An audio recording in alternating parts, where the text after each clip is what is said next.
Ayan po, magandang hapon po sa bawat isa po sa atin. At tayo po ay simula na po sa gawain po natin sa hapon na ito. Dito po sa Rema Pills Bible online study po natin tuwing alas 4 po ng hapon. Nawa po ang bawat isa po sa atin ay nasa maayos na kalagayan po tayo sa mga oras na ito. At ayun po, atin pong ipagpapatuloy po yung topic po natin na napasadahan na po ni Pastora Giselle, ni Pastora Cristel, ng Monday at Tuesday po. At ngayon po atin pong itutuloy yung topic po natin. Ang pinag-aaralan po natin ngayon ay yung real repentance. What does it truly look like? Amen ho. Ngayon dito po, sa panahon ng kautusan at paghahandog sa lumang tipan, ang mga tao ay nagsisisi, naghahandog at kalimitay muling bumabalik sa pagkakasala. Alam niyo po dito po sa Bible, lalo na po sa bagong tipan, 100 times pong binanggit ang patungkol po sa pagsisisi. Ang pagsisisi ayon po sa Ebanghelyo ay pagtalikod sa kasalanan at pagharap sa Diyos. Ano po ba ang kahulugan ng pagsisisi? Ang pagsisisi ay hindi lamang sa pagkalungkot dahil sa kasalanan. Maraming tumatangis dahilan sa kasalanan, ngunit hindi naman talaga nagsisisi at kaagad na bumabalik sa kasalanang tinangisan. Tulad po ni Judas Iscariote at ni Esau, sila po ay nagkasala, nalungkot dahil sa kanilang kasalanang nagawa. Pero hindi po sila nagsisi. Hindi ibig sabihin na umiyak ka, hindi ibig sabihin na nalungkot ka, ay nandun yung pagsisisi. Amen ho. Ang pagluha ay karaniwang kasama talaga sa pagsisisi. Ngunit, hindi pagsisisi ang pagluha. At dito po, ito ay pagbabago. Sabi po dito, ang tunay na pagsisisi o kahulugan ng pagsisisi, ito ay pagbabago ng kaisipan na siyang nagdudulot ng pagbabago ng ugali. Amen po. Gaya nga ho na sinabi kahapon at noong mga nakaraang araw, real repentance, what is truly look like. Number 11 na po tayo. Number 11 po, produce fruit worthy of repentance sa Mateo 3 verse 8. Ang sabi po dito sa Mateo 3 verse 8 sa MBB translation po, kung may mga Bible po tayo, sabi dito, patunayan muna ninyo sa inyong buhay na kayo talaga'y nagsisisi. Ang sabi po dito sa King James Version, mamunga kayo ng nararapat sa pagsisisi. Ang sabi po dito, ang real repentance po ay makikita mo, sabi niya, produce fruit. Ano po bang ibig sabihin ng fruit na sinasabi po dito sa pinag-aaralan po natin? Sabi po dito, sa verse 8, patunayan. So, sa anong paraan po ba natin na mapapatunayan at may papakita na talaga nagsisisi po tayo? Ang sabi po dito, na fruit ay yung mga gawa po natin. Dito po kasi makikita sa mga gawa po natin kung talagang nagsisi po tayo, kung talagang nagbago po tayo. Dahil ang sabi niya po dito, sa anong paraan ba o mapapatunayan sa iyong buhay na talagang ikaw ay nagsisisi. Gaya po ng sinabi po sa Colossians 1 verse 10, lumakad ng nararapat sa paningin ng Panginoon, na lubos na nakakalugod sa Kanya, mamunga sa bawat gawaing mabuti, at lumago sa pagkakilala sa Panginoon. Ang sabi niya po dito, mamunga sa bawat gawaing mabuti. Number 11 po, nasabi niya, real repentance, produce fruit. Ibig sabihin, nakikita po yung pagbabago o yung pagsisisi po sa mga mabubuti nating gawa. Sabi niya, mamunga sa bawat gawaing mabuti. Halimbawa, sabihin po natin, kung dati nagiinom ka, ngayon, ano po bang magandang bunga? Di hindi ka na nagiinom. Kung dati, nagsusugal ka, anong magandang bunga na pwede mong ipalit? Di hindi ka na nagsusugal. Kung dati, palaaway ka, magagalitin ka, ano po ba yung magandang bunga na pwedeng makita sa atin? Ano po ba yung magandang bunga na pwedeng makita sa atin o resulta? Yun ay walang iba kundi mapagmahal ka na, mabait ka na.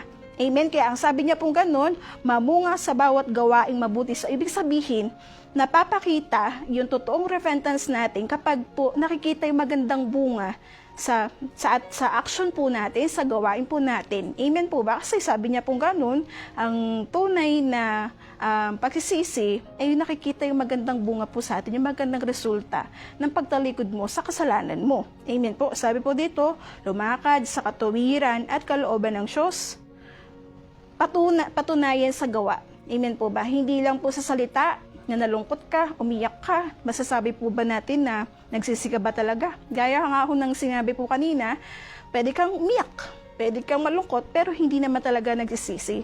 Dahil no Old Testament po, mga tao nag-aalay, naghahandog, amin po ba, bilang tanda ng pagsisisi, pero kalimitan or pagkatapos ng paghahandog nila, bumabalik sila sa pagkakasala. Amen po ba?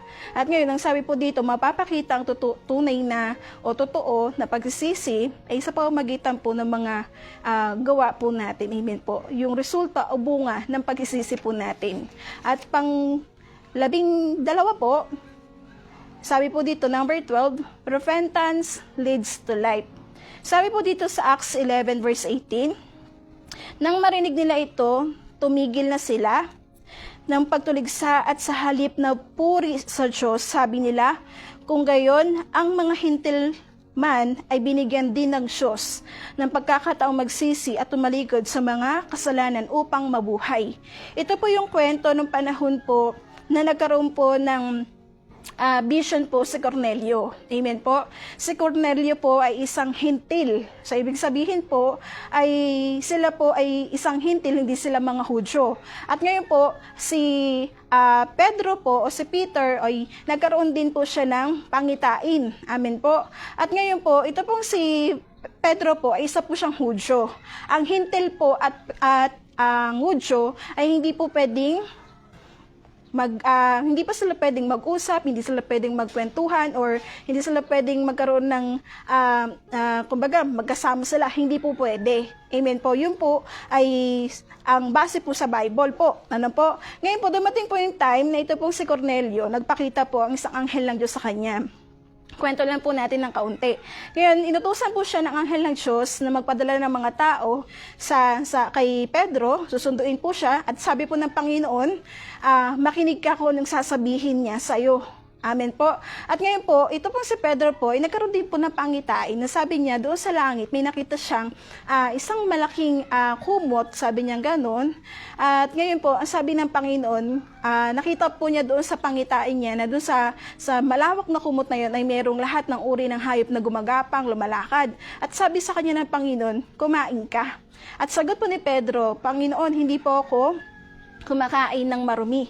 Ang sagot sa kanya ng Panginoon, ang lilinis ko, huwag mo nang ituring na marumi. Amen po ba? At ngayon, pa-explain po natin yung kwento. Dumating po yung time na ito po, si Pedro po, ay nakarating na po doon sa lugar o bayan po ni Cornelio. Amen po ba? At ngayon, nangaral po si Pedro. In short po, marami pong mga hintil, mga tao doon sa lugar na yon na hindi niya kauri. Amen po ba?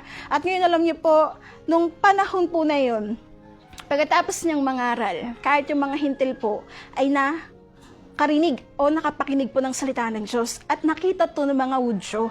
At alam niyo po, tinuligsa po si Pedro nung panahon na to na sabi ng mga tao, bakit ka nakikihalubilo, nakikisalo, bakit ka nakituloy sa mga hintil? Amen po ba? At ngayon nagpaliwanag po si Pedro sa kanila na ito yung pinakita sa akin ng Diyos. Anong magagawa ko, sabi ni Pedro, na ito yung pinapagawa sa akin ng Panginoon. At doon po dumating yung alin, yung pagliligtas, doon dumating yung pagsisisi, saan? Sa buhay po ng mga hintil. Dahil sabi po dito, pinagkalooban din sila ng Panginoon na magsisi. Ano pong point ng kwento? Maaaring sa buhay po natin, minsan iniisip natin, ang dumi-dumi ko para lumapit sa Diyos.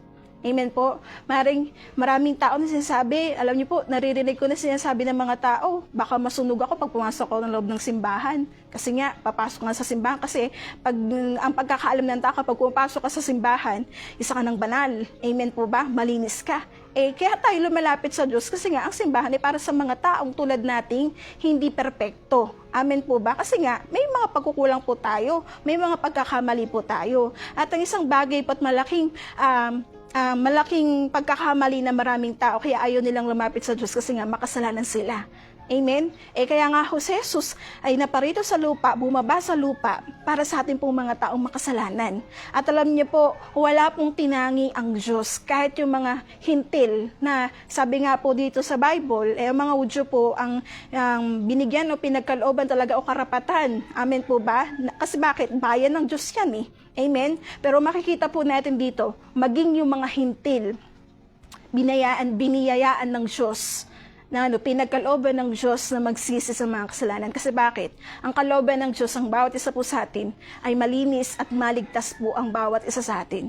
So kahit anong uri pa po natin, anong katayuan pa natin sa buhay, na kahit gaano pa tayo karumi sa kasalanan, ang Panginoon, willing tayong linisin sa lahat ng bahid ng karumihan at pagkakasala po natin. Amen po ba? Na kahit ano pang pinag-aaralan mo, ano pa yung narating mo, amen po. Pero kung yung puso natin handang lumapit sa Diyos na, Lord, patawarin mo ako, linisin mo ako, yung pag-amin po natin sa Panginoon. Ang sabi po dito, kung yung mga hintil nga, hindi sila karapat-dapat, pero sa paningin ng Diyos, nakita ng Diyos yung puso ni Cornelio. Amen po ba? Yung pagtulong niya, yung dedikasyon niya sa pag-ibig niya sa Panginoon, alam niyo po, pinagkalooban sila ng alin? Pinagkalooban sila na magsisi at talikuran yung mga kasalanan nila. Amen po ba? Kaya huwag nating iisipin na sila lang, hindi. Tayong lahat, amen po ba? Binigyan ng Diyos ng pagkakataon na talikuran yung mga kasalanan po natin. At number 13 po, real repentance, sabi po dito, mapapatunay at makikita po ito, sabi niya, desire to be cleansed. Amen po? Ibig sabihin, i-desire mo na ikaw ay malinis. Sino po ba sa atin na magsasabi na lahat tayo ay malinis? Wala. Amen po. Naalala niyo po ba yung kwento ng babaeng mangangalunya? Amen? Na siya po ay nahuli na nangangalunya. At ngayon, nung sa Old Testament kasi, ang patakaran po ng batas po nun, kapag ikaw ay napatunayang nagkasala, babatuhin ka hanggang sa mamatay. Amen? At ngayon alam niyo po, itong mga tao na to, dahil sa gusto nilang makitaan ng butas si Jesus, hinirap nila yung babaeng mangangalunya. Gusto nilang hulihin si Jesus di ba po? Kasi pinaparatangan po nila si Jesus ng mali. Amen? Hinahanapan nila ng mali. At ngayon, ang ginawa ng mga tao, hinirap nila yung babaeng mangangalunya. Ngayon, tinitignan nila kung anong gagawin ni Jesus. At ngayon, alam niyo po, itong tao na to, nandun siya sa harapan ni Jesus. At ang sabi ng Panginoong Jesus, bumato kung sinong walang kasalanan. Amen? Ngayon, alam niyo po, isa-isa yung mga tao na na nagsipag-alisan. Walang bumato kahit isa. Bakit? Isang patunay lang to na kung yung tao na yun natuklas nilang may pagkakamali, isang patunay ng lahat ng tao lahat tayo ay merong karumihan. Lahat tayo meron tayong kasalanan. Kaya walang pwedeng magsabi na siya, mali siya. Eto, ikaw, mali ka.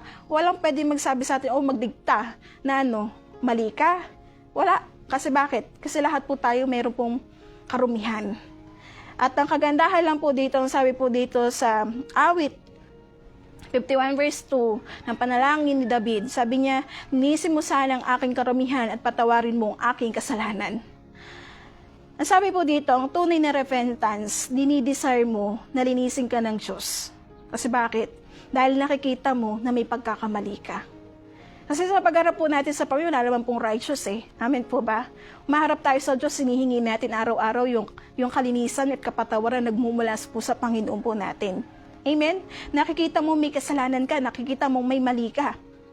At tulad po ni Haring David po, alam niyo po, nakagawa rin naman po siya ng kasalanan sa Diyos. Amen? Nagkaroon siya ng LCM, nagpasensus siya, marami. Amen po ba? Pero alam niyo po, ang naging panalangin niya, sabi niya, linisin mo sana yung aking karumihan. Amen? Kasi po bakit? Bawat isa po sa atin, marumi po tayo. Hindi po tayo matuwid. Amen po ba? At ang sabi po dito, sa 1 John 1:9, subalit kung ipapahayag natin ang ating mga kasalanan, patatawarin tayo ng Diyos sa mga ito at lilinisin tayo sa lahat ng ating kasalanan sapagkat siya'y tapat at matuwid. Sabi niya ganoon, kung nandun yung pag-amin. Amen? Ang sabi ng Diyos, kung aaminin mo, ibig sabihin, sa atin manggagaling na tayo po ay nagkasala. At kung nandun yung, kasi bakit, ano niyo po, yun ang hinahanap ng Diyos, yung kababaang loob po natin, yung pag-amin po natin, yung marunong kang umamin sa pagkakamali mo, yung marunong kang umamin sa pagkakasala. Kasi bakit? Sa panahon na tayo, marunong tayong bumaba, marunong tayong magpakumbaba, nandun yung marunong kang umamin, alam niyo po, doon kumikilos ang Diyos. Amen po ba? Kasi sabi nga po sa Isaiah 1 verse 18, halik kayo at tayo magliwanagan, sabi ni Yahweh. Gaano man kapula ang inyong mga kasalanan, kayo aking papuputihin tulad ng yelo o bulak. Yan po ang sinabi ng Diyos, na kahit gaano tayo karumi, sabi niya ganun, Kasi kahit na kasing kapula pa, sabi niya ganon, yung kasalanan mo. Ang sabi ng Diyos, lilinisin. Lilinisin niya tayo. Ang hinahanap lang po ng Panginoon sa atin yung i-desire mo. Yung pagharap mo sa Diyos na meron kang kababaan, yung pag-amin mo sa Panginoon.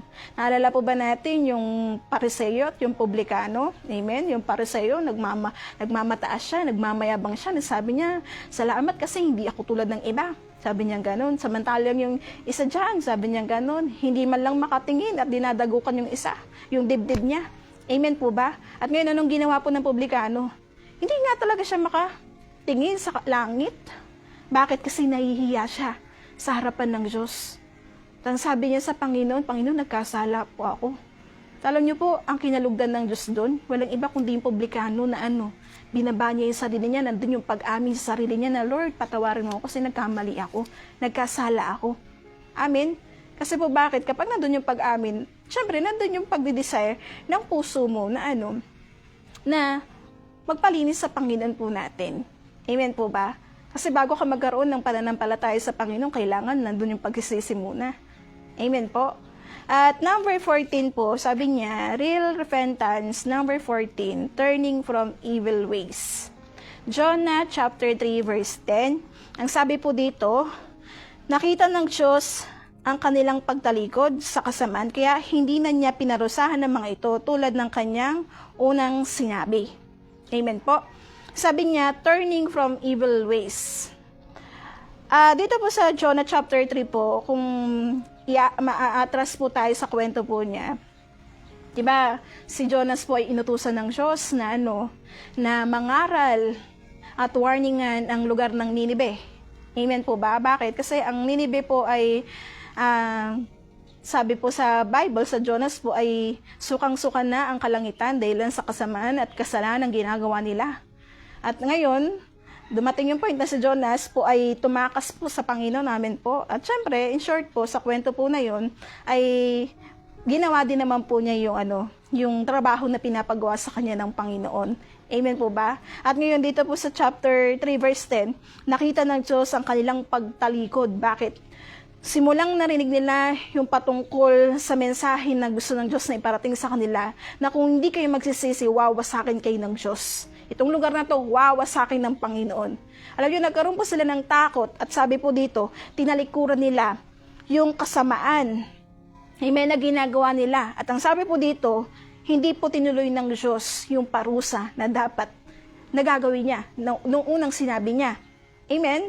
At alam niyo po sa buhay po ng bawat isa po sa atin, sabi niya, ay ang tunay na pagsisisi, hindi mo nababalikan yung masama mong gawain.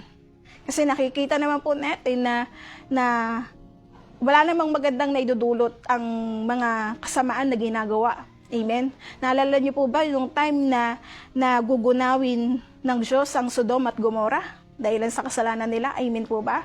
Ngayon, ang sabihin dito, winarningan po sila Lot. Amen? Sabi niya, tumakas na kayo kasi gugunawin ng Diyos sa apoy ang Sodom at Gomorrah. At sabi niya ganun, dumiretso kayo, diretso ang pagtakbo. Huwag kayong lilingon.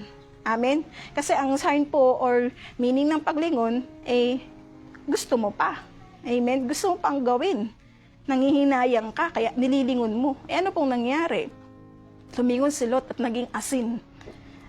Sa buhay po natin, kapag nililingon mo pa yung mga masama mong gawain, for sure na po yun na pwede kang mapahamak talaga. Amen? Kasi sa bawat isa po sa atin, alam ng Diyos yung ikabubuti natin. Kaya kapag tayo ay nagsisimulang lumapit sa Diyos o nagsisisi tayo sa Panginoon, ang tunay na pagsisisi, hindi mo nababalikan yung masama mong ginagawa. Amen po ba? Ang Diyos, sabi nga po, sinabi po ng mga pastor po natin, ang Diyos ang nakakaalam ng laman ng puso po natin. Amen? Pag nagsisi po talaga tayo, talagang 100% surrender po talaga ang buhay natin sa harapan po ng Panginoon po natin. Real repentance po, hindi mo nababalikan, hindi mo nalilingunin pa yung nakaraan mo. Tulad ng sabi nga po ni Apostol Pablo, kinakalimutan ko na ang nakaraan. Amen? At sinisikap na harapin ang hinaharap. Sa atin po, marami man tayong kahinaan, marami man pa tayong pinagdaanan, pero kailangan mong i-focus yung mata mo, yung paningin mo sa Panginoon. Amen? Kaya sabi niya, ang tunay na nagsisisi, tunay na repentant, sabi niya ganun, hindi mo na lilingunin, hindi mo na babalikan, at hindi mo na susubukan pa, at hindi ka na ma-attempt pa na gawin yung mga ginagawa mo dati. Amen? At number 14 po, last po, real repentance po, sabi niya, makikita to, sabi niya, repentance brings restoration. Sabi po dito sa Hosea 6 verse 1, halikayo, tayo manumbalik kay Yahweh sapagkat ang nanakit ay siya ring magpapagaling, siya ang nanugat, kaya't siya rin ang gagamot. Familiar po tayo dun sa alibughang anak, amin po, nabanggit din po sa atin to, pero isang paalala po yun na, sabi po dito, kapag tayo po ay tunay at totoo na nagsisisi, ang sabi po dito, nandun yung restoration, yung panunumbalik po ng lakas natin, ng sigla po natin, amen po ba? Tulad po ng halibugang anak, ano po bang ginawa niya? Naglayas. Kasi bakit? Kasi akala niya, kaya na niya sarili niya. Sorry po sa words, pero nandun yung pagmamalaki, pagmamayabang niya. Kasi po bakit? Kinuha niya yung yaman yung mana niya sa magulang niya. Pero ano pong nangyari? Dumating sa point na dumating sa kahirapan yung lugar kung nasaan siya naninirahan. At isang bagay po dito na makikita po natin doon sa anak, ay nandun yung pagsisisi niya, na nag-practice pa nga siya Sabi niya, babalik na lang ako sa aking ama. Kasi nga, buti pa yung mga alipin ng tatay ko, nakakain 3 times a day, samantalang ako. Ito, kinakain ko yung pinakain din ng baboy. Andun yung pagsisisi niya. At ano pong nangyari? Bumalik siya. Amen po ba? Bumalik siya. At ngayon nung bumalik po siya, ano pong ginawa sa kanya? Di ba malayo pa lang po siya? Natatanaw na siya ng tatay niya. At alam niyo po, tuwang-tuwa yung tatay niya, niyakap siya. Ano ito pong ginawa? Binihisan, nilagyan ng singsing at panyapak. Alam niyo po ibig sabihin na nilagyan ng singsing? Ibig sabihin, binalik sa kanya yung karapatan bilang isang anak. Amen po ba? At ngayon, sabi po dito, repentance brings restoration. Ano mang nawala doon sa anak, bumalik. Amen po ba? Oo, sabi natin, kinuha niya yung yaman niya. Pero alam niyo po, nung bumalik siya, anak pa rin naman po siya Nandun nga lang yung pag-amin niya. Nandun yung paghingi niya ng tao. Nandun yung pagsisisi niya. Kaya sabi po dito, kung tayo po mga tao, lumayo tayo sa Panginoon po natin. Alam niyo po, ang Diyos, patuloy pa rin po niya tayong inaabot. Sa kabilang nasasaktan natin ang Diyos ng paulit-ulit. Kasi bakit? Dumating sa point na tayo, pinanghinaan tayo. Dumating tayo sa point na ikaw mismo, nawawalan ka ng confidence sa sarili mo, nawawalan ka ng tiwala sa sarili mo, nasalpitik ka kasi ganito ang buhay mo, ganito ka, ganyan ka. Pero alam niyo po, sa kabila ng lahat na nasasaktan natin ng Diyos, hindi tayo nagiging aware kasi feeling natin kapag lumayo tayo, mas mapapabuti tayo. Kapag lumayo tayo, akala natin mas mapapaayos tayo, pero hindi pala. Mas mapapasama pala tayo sa gagawin natin, sa mga desisyon natin na hindi kasama ang Diyos. Pero sa kabila ng lahat, ang Diyos, handa pa rin niya tayong abutin. Amen po ba? Sabi ng Panginoon, halika, pinapalapit tayo ng Diyos ulit. Amen. Kasi bakit? Ganun tayo kamahal ng Panginoon na kahit ang dami na nating kasalanan, ang dami nating pagkukulang sa Diyos, ang dami nating nagagawang hindi maganda, ang Diyos willing pa rin siya na abutin tayo, linisin tayo, tanggapin tayo bilang isang anak. Kasi bakit? Ang Diyos ang naglikha sa atin. Kaya wag nating iisipin na kapag tayo may problema tayo, kapag tayo dumadaan tayo sa mga pagsubok, wag nating iisipin na kaya mong solusyonan yan. Kasi bakit? Kung tayo patuloy tayong lumalayo sa Panginoon, patuloy ka ding nasasaktan. Kaya ka nasasaktan kasi nasa maling desisyon ka. Kaya ka nasasaktan kasi malayo ka sa Panginoon. Pero mga kapatid, kung ang bawat isa po sa atin, lumalapit at sinisiksik natin yung sarili natin, kung ang Diyos ang naglikha sa atin, alam din ng Diyos kung paano tayo pagagalingin. Alam din ng Diyos kung paano niya tayo tutulungan. Alam ng Diyos kung paano niya tayo sasaklolohan. Kung ang puso natin, marunong tayong lumapit sa Panginoon. Amen po ba? Maraming nagsisi sa bandang huli. Kasi bakit? Sinayang nila yung mga panahon na sana lumapit ako sa Panginoon. Amen po ba? Kaya, nasabi po dito, real repentance brings restoration. Alam niyo po, dito ko po i-close po sa isang kwento po. Alam ko po familiar na po tayo sa kwento po na to, pero pakinggan po natin ulit. Alam ko po na nabasa natin to. Ito po yung kwento about po sa kwento po ni Mary Kay Boxer. Yung 16 years old po na babae na tinatawag ng Diyos at laging nililigawan ng Panginoon. Bakit? Kasi lagi siyang tinatawag ng Diyos na lumapit na sa Kanya. Amen po ba? 16 years old pa lang po siya, tinatawag na siya ng Panginoon lumapit sa Kanya. Pero lumipas sa mga ilang taon, 16, 17, 18, itong babae na to, itong dalaga na sinasabi niya sa Panginoon, Lord, saka na ako lalapit sa inyo. Lord, saka na ako magsiseryoso sa inyo kasi ang unahin ko muna yung sarili ko, yung karir ko, mag-aaral muna ako, magtrabaho muna ako. Hanggang itong taong to, itong dalaga na to, nasa ustong gulang na siya, naging famous siya, naging successful po siya talaga sa career niya. Maganda siya, nasa kanyang lahat, nakukuha niya ang gusto niya. Hanggang isang araw po itong tao na to, itong dalaga na to, na tinawag ng Panginoon, 16 years old pa lang.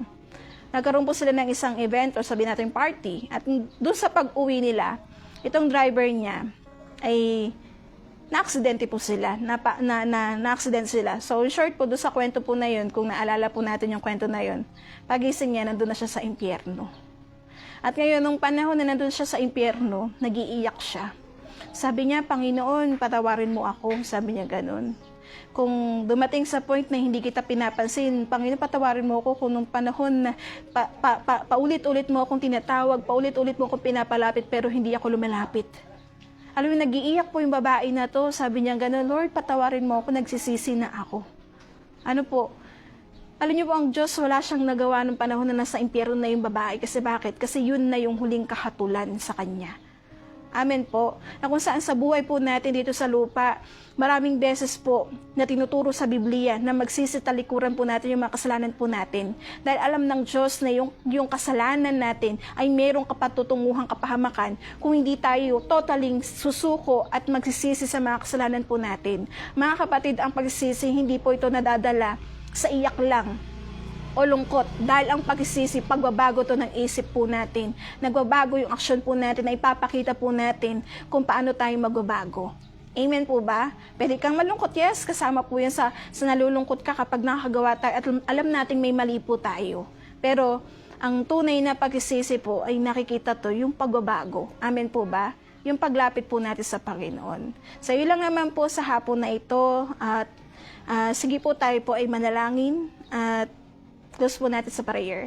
Ama, sa pangalan ni Jesus o Diyos, Panginoon, salamat sa hapon na ito sa mga paalala mo sa bawat isa sa amin. Turuan mo pa kami, Panginoon, na may sa buhay yung mga salita mo. Ano yung tunay na repentance sa buhay ng bawat isa sa amin. Hayaan mo, Panginoon, na mismo kami, personal kami, Panginoon, ma-encounter namin, O Diyos, yung grace mo, Panginoon, yung biyaya mo, Panginoon, yung habag mo sa bawat isa sa amin, O Diyos. Kaya, Ama, salamat. Patuloy mong siyasatin ang laman ng puso namin, ang isipan namin, Panginoon, na makalapit kami sa inyong harapan. Salamat, O Diyos, sa mga salita mo sa hapon na ito. Ingatan at pagpalain mo ang mga anak mong nakikinig at sa mga makikinig pa. Pinupuri at dinadakila ka namin sa hapong ito sa pangalan ni Jesus. Amen. Ayun lang po, mag-iingat po tayong lahat. God bless po.